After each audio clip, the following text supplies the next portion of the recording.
Mercury Retrograde in Aries and Pisces, March 15th through April 7th, calling shots through the Eclipse portal and creating lots of confusion on the other side. Hello, my name is Eliane Nicole. I'm your astrologer and tarot reader. In this video, I'm going to talk about this very important, very impactful Mercury retrograde season and why this Mercury retrograde is more powerful than any Mercury retrograde I think we've seen probably since the pandemic days of 2020, so 5 years ago.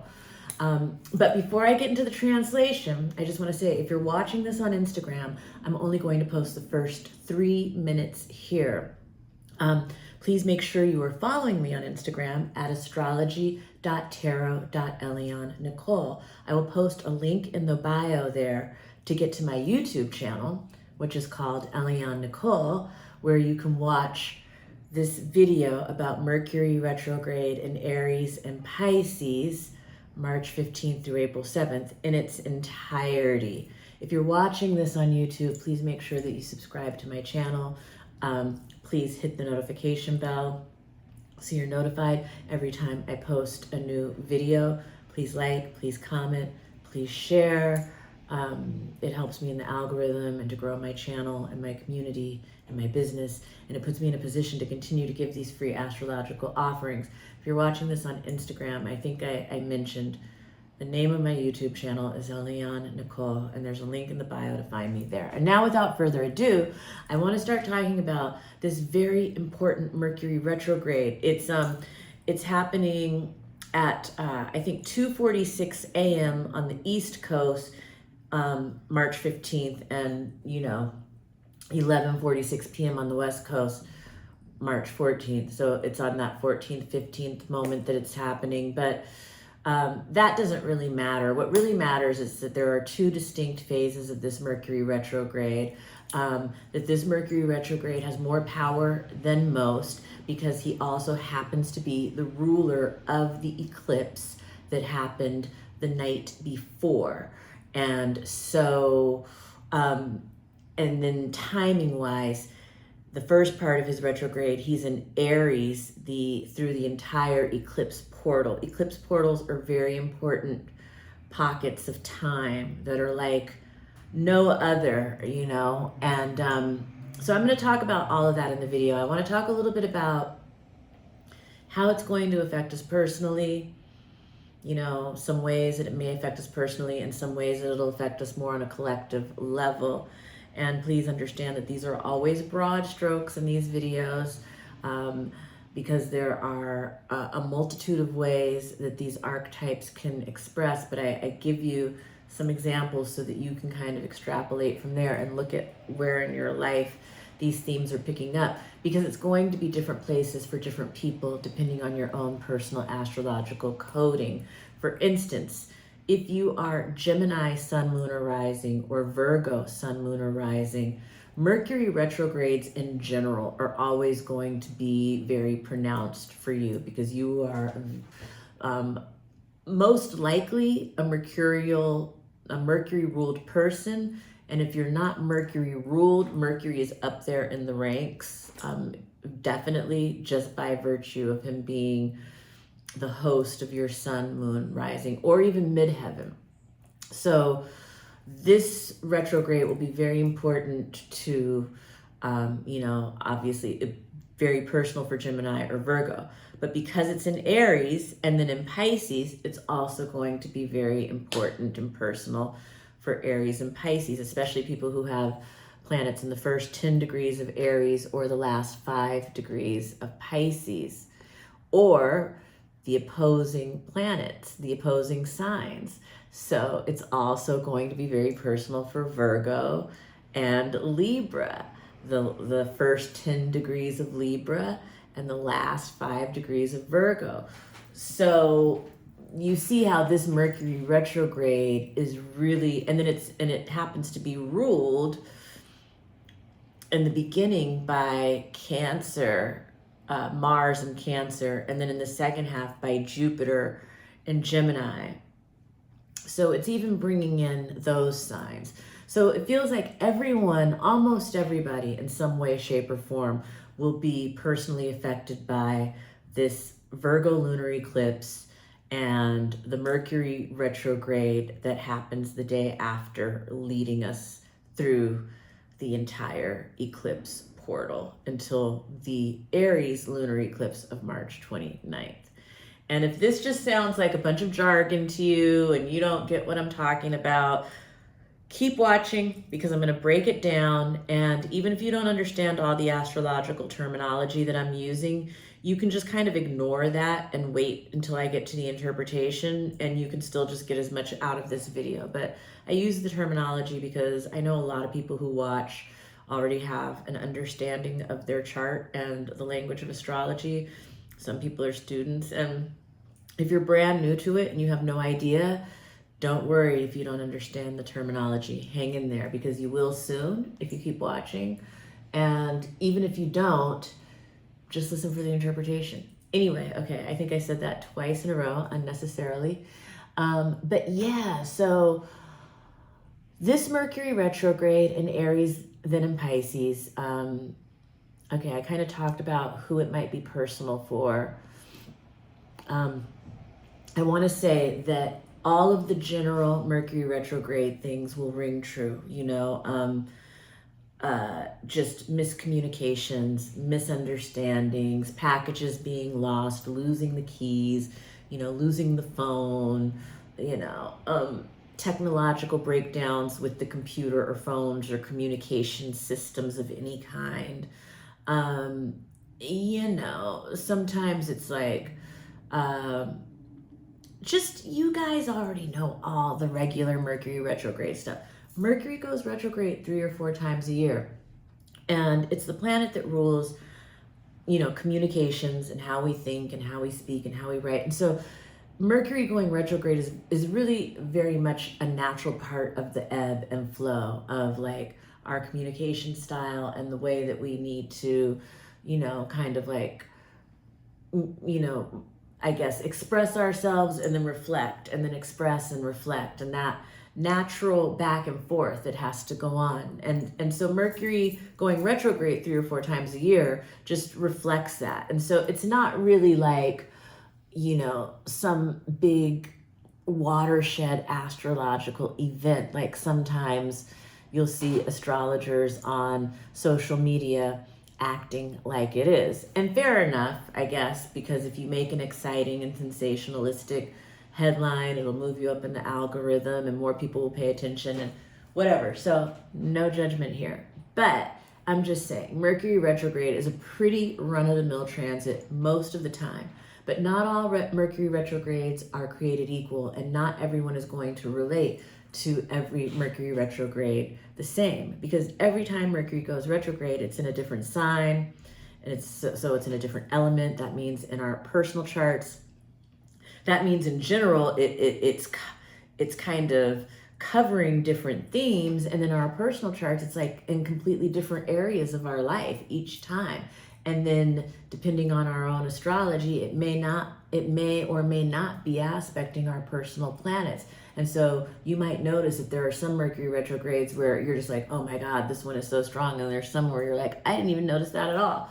So, but this Mercury retrograde in particular is a stronger and more unique and important one than most, than any that we've seen probably since the pandemic, and maybe even more powerful than some that we saw then. So that's what I want to talk about, why I think that. And you really can't talk about this Mercury retrograde season without talking about the Virgo lunar eclipse. And I guess that's one of the reasons, the main reason that this Mercury is so powerful, because he happens to be the ruler, the host, the governor, if you will, the boss, if you will, of this Virgo lunar eclipse, which is one of the biggest astrological events of the entire spring and really of all of 2025. And so Mercury is in charge of this very, very important moment in history. And so, yes, there will be all the normal Mercury retrograde stuff, scheduling conflicts and travel plans changing and delays and postponements and miscommunications and the losing the stuff and da da da da. But then there's a whole other level to it beyond all the normal Mercury retrogrades, irks, and irritations. This is about this Mercury in Aries. You know, Mercury in Aries is confrontational. He can be he's assertive. He can be a bully even in extreme shadow case. He can be kind of argumentative. He can be, he's a bossy Mercury. And so who is Mercury? Who is Mercury in our lives? If you are a Gemini sun, moon, or rising, you may be Mercury. If you're not a Gemini sun, moon, rising, or midheaven, Mercury may be someone in your life. Mercury is children. Mercury is students. Mercury is teachers. Mercury is delivery people. Mercury is the accountant. Mercury is the braider. Mercury is the merchant. Mercury is the journalist and the writer and the storyteller. And I don't think I just covered every different Mercury job, but though that's who Mercury shows up as in people. And again, when I'm talking about this Mercury retrograde storyline, you may be Mercury or it may be someone around you who's Mercury, but there is an important storyline going on this season with Mercury, and it extends.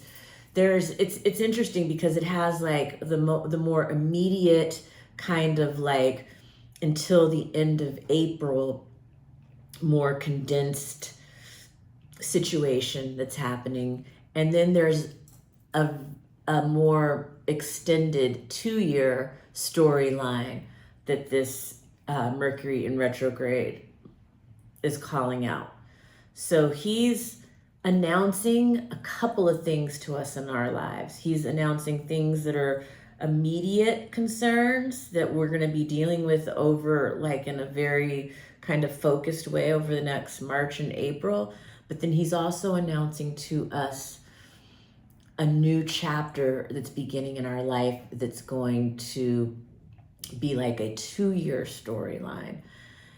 And so it's really interesting. This Mercury has a lot to say. There are a lot of messages here, and you may not get them at first. Some people will, some people won't. I tend to think, and it's going to work different for different people, but because there's such a pile up in Pisces right now, a lot of people are more psychic than usual, even people who don't normally consider themselves psychic or having kind of psychic experiences right now, because there's very much that kind of current in the atmosphere.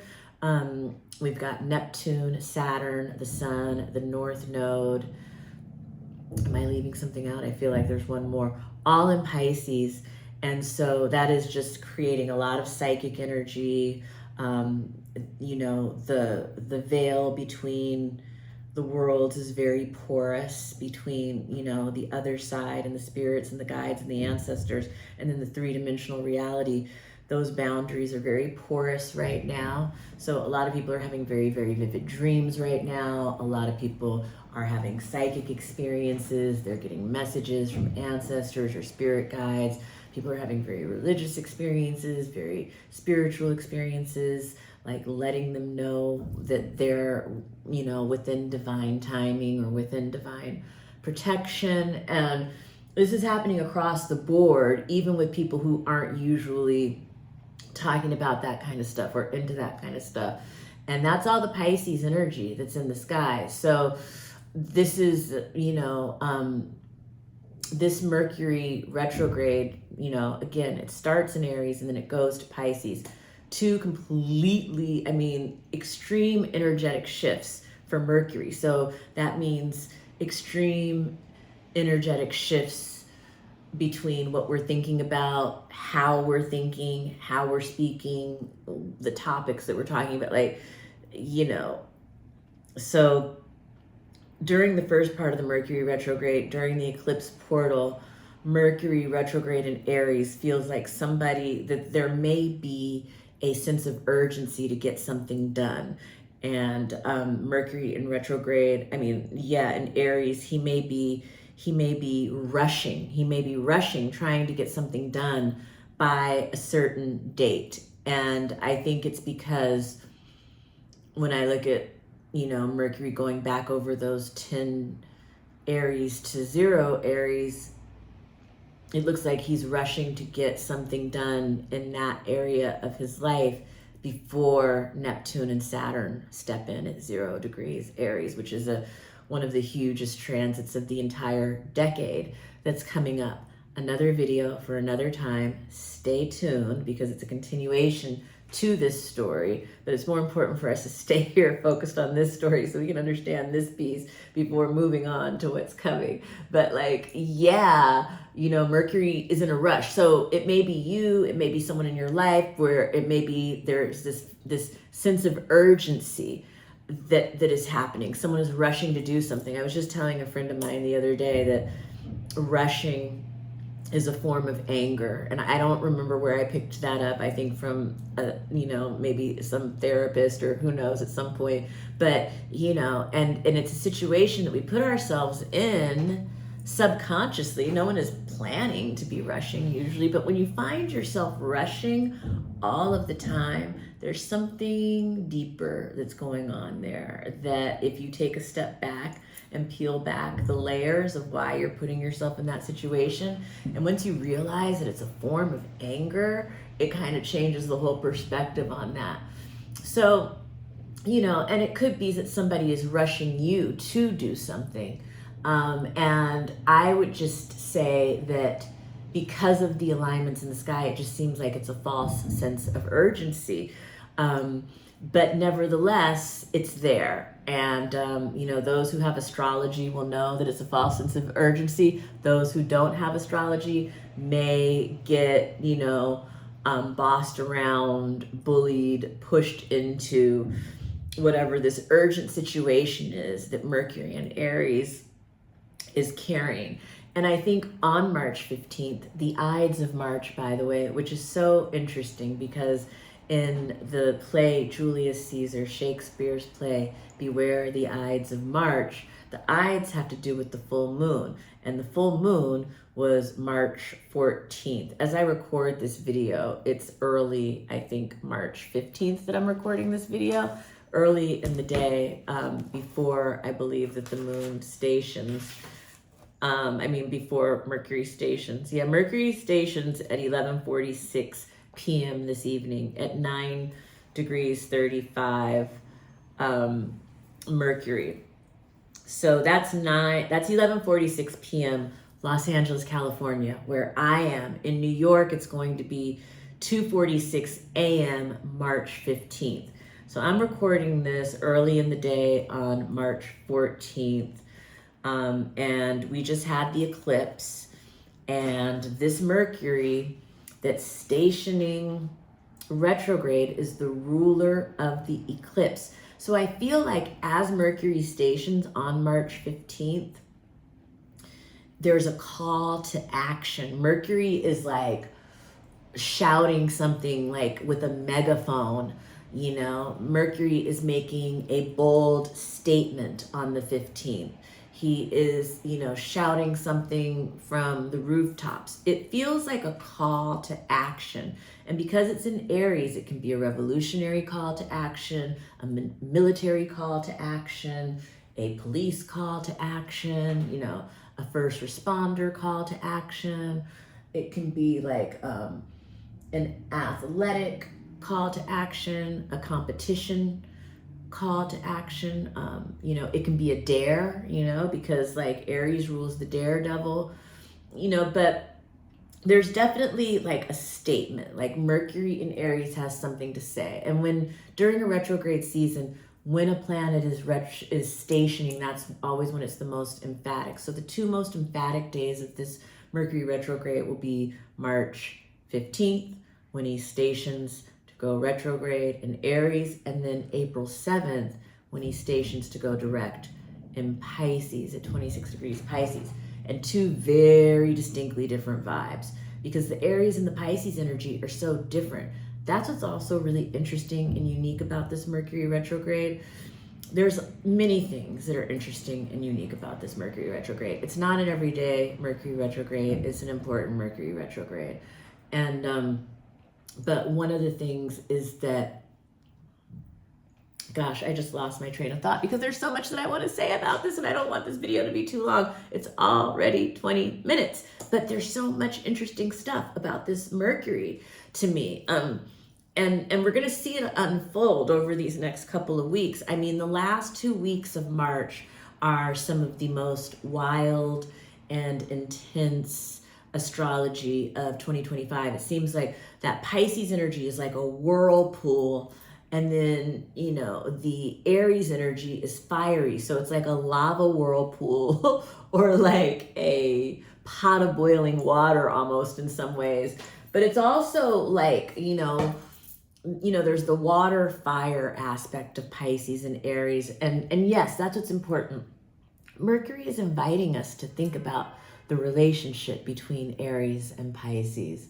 You know, Aries is the beginning of it all. Aries is spring. Aries is the beginning of the story. Pisces is the end of everything after we've been around the whole wheel of life, and we're at the point of wisdom and understanding and like going back, returning to God, returning home, you know. So there's really big ending energy and really big new start energy. And this Mercury in Aries is the one who he's wanting to announce this new start because he knows it's happening and he knows it's inevitable and he knows it's important, and yet and still he has to go back and deal with unfinished business. Some of it is preparation, and then once he gets into Pisces, it's like he's gone through Aries, calling all these shots, making all these decisions, and then he gets to Pisces and conjoins Neptune right after the solar eclipse. He conjoins Neptune at 29 degrees Pisces, like right before Neptune steps into Aries. And it's like Neptune washes away everything that Mercury, it's like a Neptunian wave comes and just washes away the sandcastles that Mercury has been planning since, you know, the beginning of March, really. And is like, I want to do this differently. You know, Neptune is coming in with his powerful, sweeping, godly, mystical energy and going to be stepping in the next day to Aries. And so while Mercury is going backwards, trying to clean shit up, Neptune is like, I'm here already. Like, this is it. We gotta go. This is how we're rolling.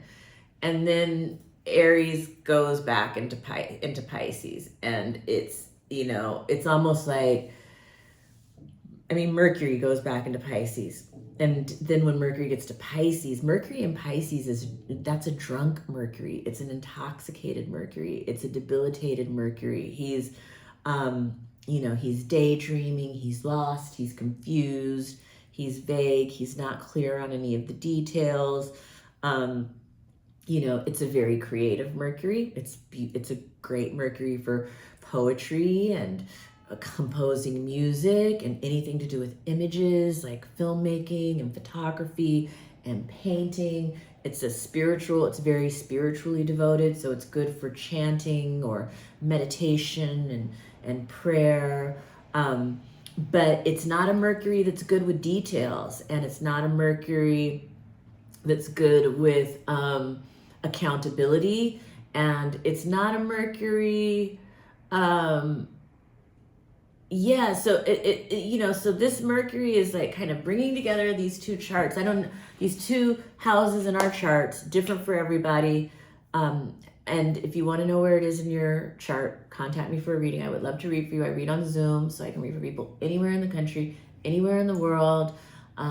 Astrology works best when you're working one-on-one with an astrologer in the Pluto and Aquarius era that spans from 2024 to 2044, everybody needs a primary care physician, a therapist, and an astrologer, period. So contact me for a reading and I can bring you in to the astral plane of your life, and it's a whole different experience. It's so cool and fascinating. Anyway, okay, I'm going off on a tangent. So yeah, this Mercury is a doozy because he's talking about, again, what's going on right now in the next 2 months, but he's also looking ahead at the same time as going backwards. He's also looking ahead. So he's going backwards to prepare for what's ahead, you know, and that's the vibe of this. And so when he goes direct, he'll station in Pisces April 7. And that's a time of, you know, there's a lot of mental confusion and in the period where Mercury is in Pisces. And so, and then he'll come back into Aries again, and that's when things will start to clear up. The after shadow of Mercury retrograde isn't until April 26th. So, you know, I think maybe I'll come back and talk about the Mercury and Pisces period, or I'll at least come back and talk about when Mercury goes direct. But in general, there are very two distinct phases of this Mercury retrograde, but the entire eclipse portal, Mercury is in Aries. And why that matters is because this eclipse has to do with a 2-year storyline taking us to February 20th, 2027. And so there are things that this Mercury in Aries is telling you, you know, at the eclipse, and you know, as he stations on March 15th, and as he stands still, you know, at that point, which is, you know, that 9-degree point, which, you know, I don't know, he stands still at that 9-degree point for a couple days. Let me look at it. Pay attention. Pay attention to the conversations you're having, the texts, emails, letters you're receiving, the contracts or negotiations that are going on, the people who are around. You know, whatever it is you're thinking about, whatever communications you're having now are an indicator of a chapter of your life where something new is unfolding that is going to, you know, be a 2-year storyline that will either complete in 2 years or be the first chapter in something that will continue to grow and be graduating to another level in 2 years, you know? And so that's why it's interesting to start tracking your astrology. When you watch these videos, have a pen or a pencil, write down the dates, or you can write it in your phone or whatever, but like, you'll start to track the transits and see how they move through your life. But yeah, you know, Mercury is going to be sitting on that 9th degree from the 16th all the way to, like, let's see, the 18th, you know, the 15th to the 17th or whatever, or gosh, he got there on the 13th, you know, so he's there, yeah, like the 13th to the 17th or 18th. So like all of those days, Mercury is drilling down. Those 5 days are important to look at for your communications. It's big foreshadowing for a big storyline in your life, taking you to February 20th, 2027. And then, you know, for the collective, there is so much going on as well. But I think I should do a separate video, maybe looking at the USA and Trump's charts with the Mercury retrograde, or just with the eclipse portal in general, because I don't want this video to get really long. And if I start looking at other charts, it just gets longer and longer and longer. And so I'm going to leave you with a tarot pull. And I hope, actually, let me just make sure that I said everything, because I mean, I'm here and I do have some notes and I didn't look at them. You know, lately I've been like having charts up in front of me, but I'm having Mercury retrograde technical difficulties with things as I record this video, but that's not a surprise because Mercury is coming to a standstill and I'm a Gemini rising, you know? So it's like, I know this, and therefore I flow like water and don't let it get to me. But, you know, it's minorly irritating, and that's Mercury. He's the trickster, you know, he's minorly irritating. It doesn't have to be a big deal.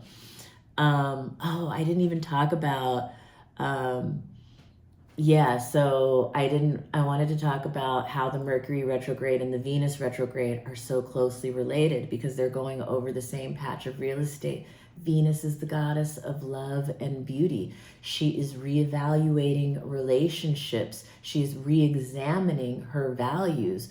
What is it that she really wants in life, in relationships? And Mercury is right there with her. They are going back over this together. And so that's why this Mercury retrograde is also very personal to anyone who has a Taurus or Libra sun, moon, rising, or midheaven. Because Venus retrograde and Mercury are there like two peas in a pod, going over this very important patch of Aries, Pisces real estate in our chart. Aries, Pisces, fire and water, action and emotion, beginnings and endings, the individual versus the collective, anger versus compassion, energy versus vibration. You know, all of these things are like in this Aries, Pisces, you know, the Pisces whirlpool, and then the Aries who just wants to move forward so badly, but is getting swept back up to tie up these loose ends in the Pisces whirlpool. But the Pisces whirlpool at its best, the best part of that is it's about the dream and dreaming into the future. And dreaming is so important. It's healthy to have a dream. You know, capitalist, you know, white supremacist society will have us thinking that we can't dream. We'll have people feeling too beat down to dream, you know, just trying to stay on the hamster wheel and survive. But the dream is so important. It's healthy. It's healthy for our soul, and therefore it's healthy for our body and mind, because there's a connection. There's a body, mind, spirit, health connection that is also very much a part of the North Node in Pisces, South Node in Virgo story that's happening from January 11th to mid-June. And all of this stuff is very intertwined. And that's what's happening with this Mercury retrograde and this eclipse. It's intertwining, like all of these different areas in our chart are all coming together. And, you know, there's a grand closing out and a purging and a letting go and a release and you know, endings in two areas of our chart. So that means like two areas of our life. And then there's a turbo new beginning that is trying to get started. It has in a way gotten started, but it's being delayed, it's being postponed, it's being held back because we still have to tie up some loose ends, and some of that is emotional, and some of it is psychic, you know, and yeah. So we're kind of straddling, and we have been closing out the new world really since 2020, and we have been starting to envision the new world again since then. But it's been a slow, we were in the birth canal, and there were some kind of like, you know, violent times in the birth canal, and it's like it's a rough delivery that's happening. But you know, we are being delivered into this new world, and you know, we were being downloaded with new software. A lot of that is still going on with Pluto and Aquarius.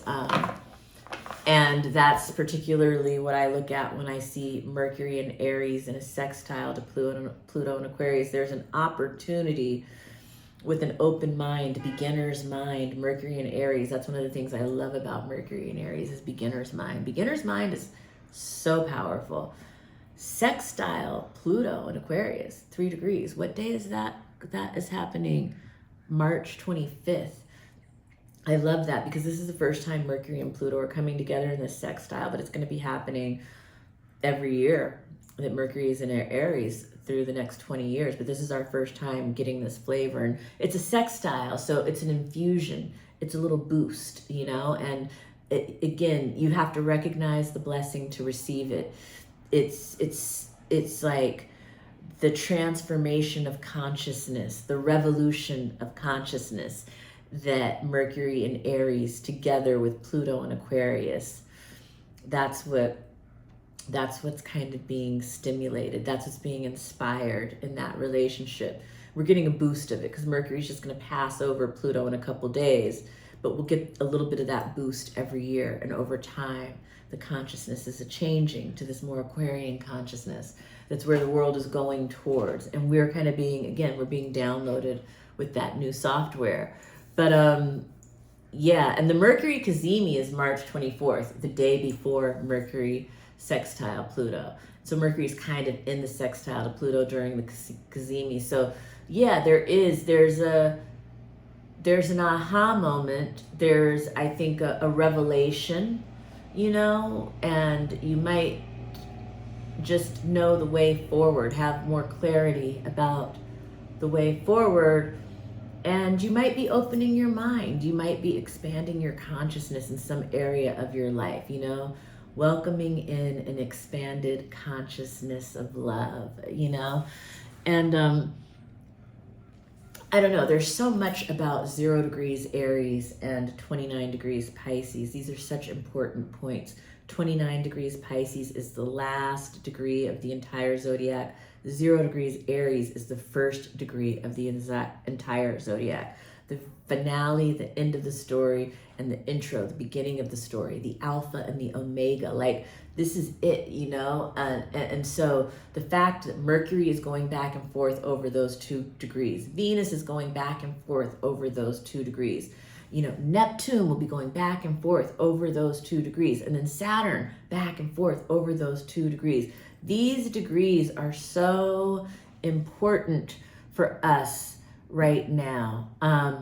You know, the North Node already crossed those degrees, and, you know, it might be interesting to just do a video on these degrees and look at some things. But, you know, in general, this is really important patch of real estate in your chart to get to know. And if you don't know where 0 degrees Aries is or 29 degrees Pisces is, definitely contact me for a reading and we can look at that together, because these are very important points to know and understand and to be kind of interacting with proactively in 2025, because they are, you know, where we're going.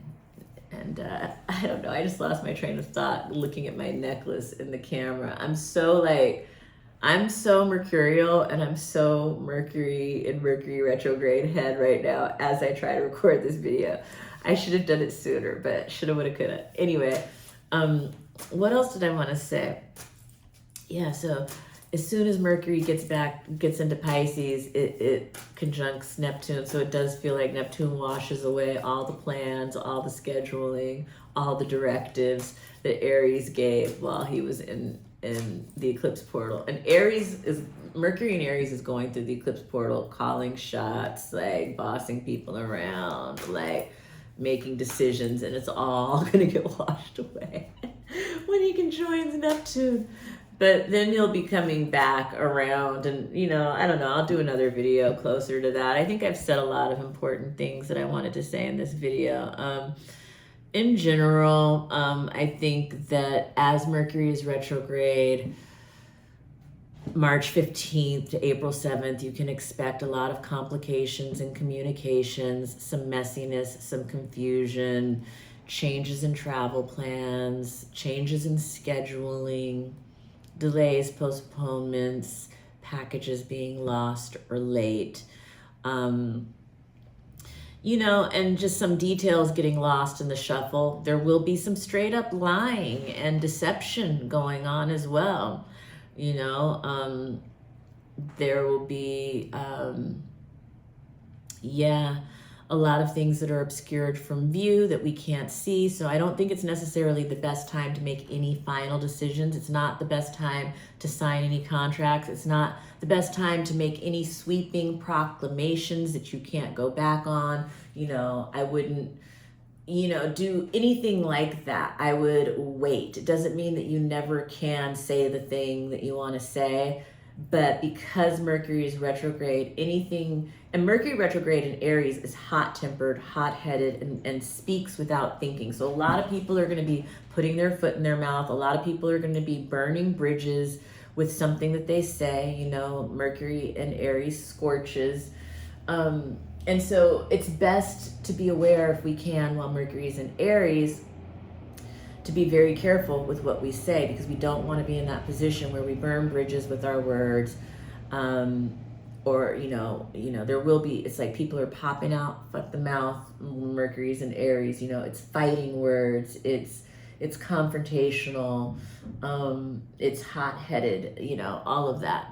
And that's during the portal. And while we're in the portal, things are also obscured. There are many things that are obscured from view. So you don't want to make any permanent decisions if you can avoid it during the eclipse portal. Mercury goes direct April 7th. We're in better decision making, contract signing, promise making, scheduling and planning territory.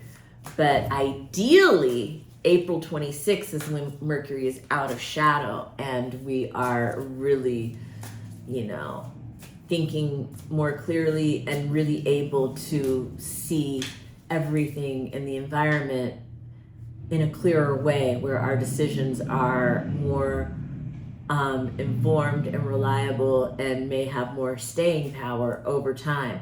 Up until then, it's kind of like, that kind of Neptunian, like just dissolving everything, like wiping it off on the chalkboard. Like Mercury in Aries writes it on the chalkboard. Neptune comes and erases it. I don't even know how else to say it. So anyway, I hope that this video made sense. I hope that, it ended up being much longer than I wanted to do. I don't know why my videos are going so long lately. I feel like I could really be simplifying this. But thank you for sticking with me, those who stuck until the end. And I am going to do a tarot pull for you. And if you would like to thank me for this reading by buying me a coffee or a tea or a croissant, there will be a link to my Venmo in the description notes of the YouTube. If you would like to book a reading with me, there will be also a link in the YouTube description notes of how to book a reading on my website, ElianeNicole.com, or there will also be an email address where you can email me directly to book a reading at empresseliane@gmail.com. And I would love to read for you. I read on Zoom. I can read for people anywhere in the country, anywhere in the world. I can offer translation services for certain languages. It's a slightly higher cost for the reading, but Five of Swords. Communication. Challenges with communications. Well, that's pretty much Mercury retrograde in a nutshell. I mean, if there was a card, so yeah, the second half of the Mercury retrograde is very different too, because it's ruled by Jupiter in Gemini. The first half of Mercury retrograde is ruled by Cancer, Mars in Cancer, the part in the portal. And that Mars and Cancer story we've been dealing with for a long time. It's had so much to do with sensitive family issues and home and privacy and safety and homeland security and nationalism and tribalism and bloodline and real estate and wealth and all of these, very tender issues for people's personal lives and for the country. And so the first part of the Mercury retrograde is really talking about a lot of that stuff. And then the second half, it's like Jupiter and Gemini. It's like there's a lot of, probably new information coming in, but very confusing. And I don't know. I will be back with more videos because this one has been so long, but I appreciate you so much for sticking with me till the end. God bless. Have a great Mercury retrograde. Just go with the flow and it's all going to work out more towards the end of April.